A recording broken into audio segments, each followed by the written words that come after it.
কল্পনা করা যাচ্ছে না। আমি ব্যক্তিগতভাবে স্যার কি কি করলাম জানি না।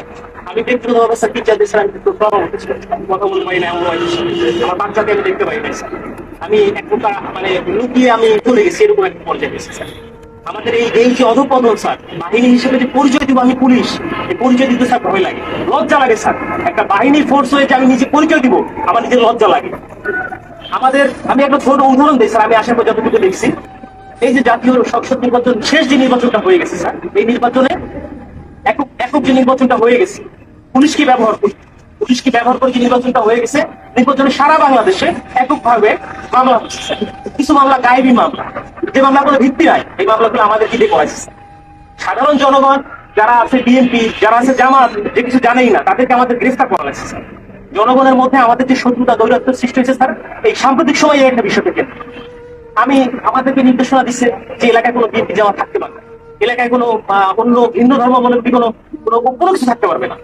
আমার এসপি স্যারকে তো আর মানুষ জানে না যে এটা আমার এসপি স্যারের কমান্ড ছিল, আমার ডিএজি স্যারের কমান্ড ছিল, এটা তো মানুষ জানে না। মানুষ জানে যে এটা আমি একজন সাব ইন্সপেক্টর, আমি এটা করছি।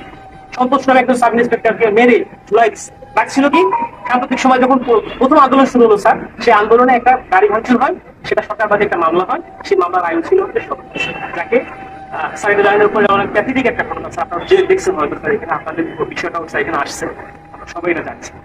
তো এইরকম স্যার অনেক বিষয় আছে স্যার, আমরা কথা বলার কোনো সুযোগ থাকে না। আমরা চাই স্যার এই বাহিনীটাকে স্যার, এই যে রাজনীতিকরণ, এই রাজনীতিকরণ থেকে আমাদের দাবি দেওয়ার প্রধান যে বিষয়টা, সেটা হচ্ছে আমরা এই রাজনীতিকরণের মধ্যে স্যার থাকতে চাই না। আমাদের স্যার এখানে কর্মবিরতি চলমান আছে স্যার, আমরা কর্মবিরতি নিয়েছি সারা বাংলাদেশে একই অবস্থা স্যার।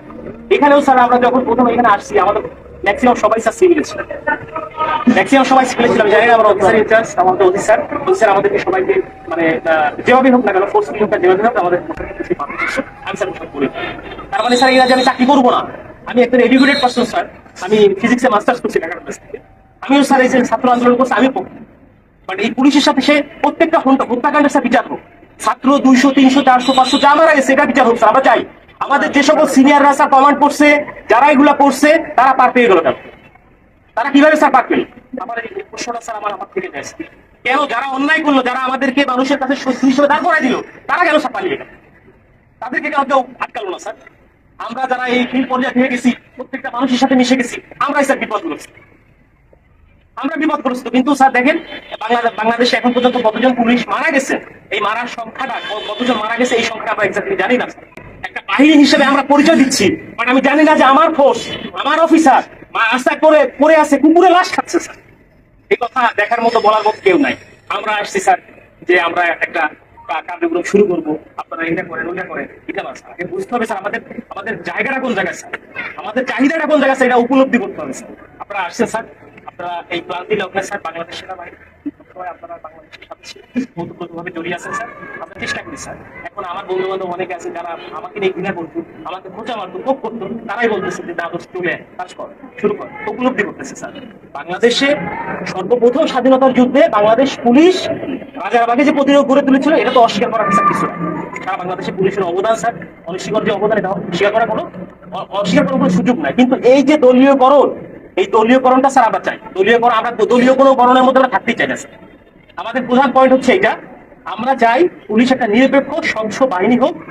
আমরা স্যার মানে আমরা যে এই যে ইউনিফর্মটা পরে রাস্তায় বের হবো, আমাকে অমুক দলের লোক তমুক দলের লোক আমাকে ব্যবহার করবে, আমরা এটা চাই না স্যার। আমরা এখান থেকে বের হয়ে আসতে চাই। এবং ছাত্র জনতা যারা মারা গেছেন, আমরা বলতেছি যে ঠিক আছে, স্বাধীন হয়েছে দেশ, আমরাও একত্রিত প্রকাশ করি। আমরা কিন্তু পুলিশ কর্মবিরতি দিচ্ছি কেন?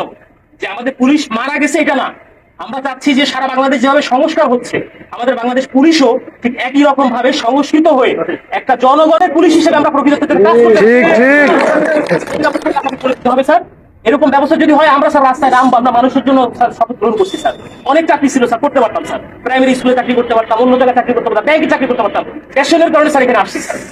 এটা একটা স্বপ্ন স্যার, যে বাংলাদেশ পুলিশে চাকরি করলে মানুষের যে সেবা দেওয়া যায়, এটা একটা স্বপ্ন। বাট এই স্বপ্নগুলা আমাদের নষ্ট করে দিয়ে গেছে আমাদের কিছু বিশেষ ক্যাডার, এখানে বলতে তার আপত্তি নাই।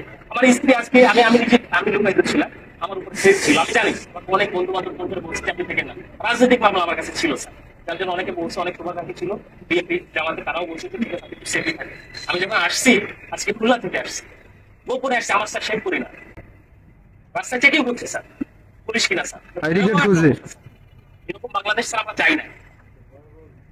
এবং আমরা চাই নাই স্যার, আমরা চাই যে স্যার এই জিনিসটা থেকে আমরা উত্তরিত হই এবং আমাদের যে 11 দফা দাবি আছে স্যার, আমরা চাই আপনাদের জায়গা থেকে স্যার যতটুকু করার আমাদের স্যার এখানে আছে, প্রত্যেকটা জায়গা থেকে যতটুকু করার আমাদের যাতে করে আমাদের স্যার দ্রুত এবং একটা দাবি পূরণ হয়। পুলিশের স্যার এরকম বহু হয়েছে, তোমাদের এইটা দিব ওইটা দিব ওইটা করবো সেটা করবো, কিছুই হয় না। আমরা চাই একটা প্রজ্ঞাপনের মাধ্যমে আমাদের এই দাবিগুলো মেনে নেওয়া হোক, যৌক্তিক দাবিগুলি।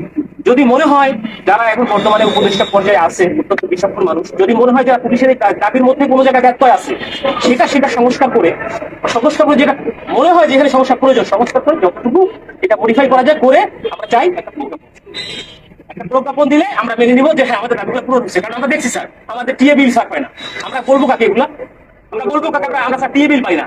আমার কাজ করতে আমার পকেটে টাকা দিয়ে আমার পুলিশিং মিটিং করতে আমার ব্যানার করতে আমার নিজের টাকা থেকে, আমার ব্যানার করতে হবে আমার নিজের টাকা থেকে, আমার এই করতে হবে সেই করতে হবে উঠান বৈঠক করতে হবে, সব আমার নিজের টাকা করতে হবে। কেন আমার বেতনের টাকা স্যার আমি কোনো জায়গায় খরচ করতে পারবো না, এক কথা শেষ।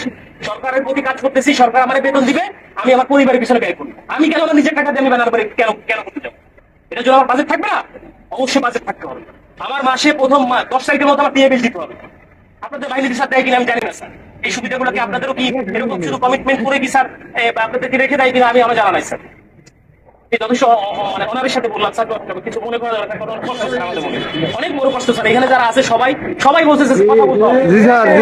এখানে স্যার আরো কষ্ট স্যার, এখানে একটা কর্মবিরতি দিচ্ছি আমার ভাই একজন কনস্টেবল স্যার কি ক্ষমতা থাকে, একজন সাব ইন্সপেক্টর কি ক্ষমতা থাকে স্যার?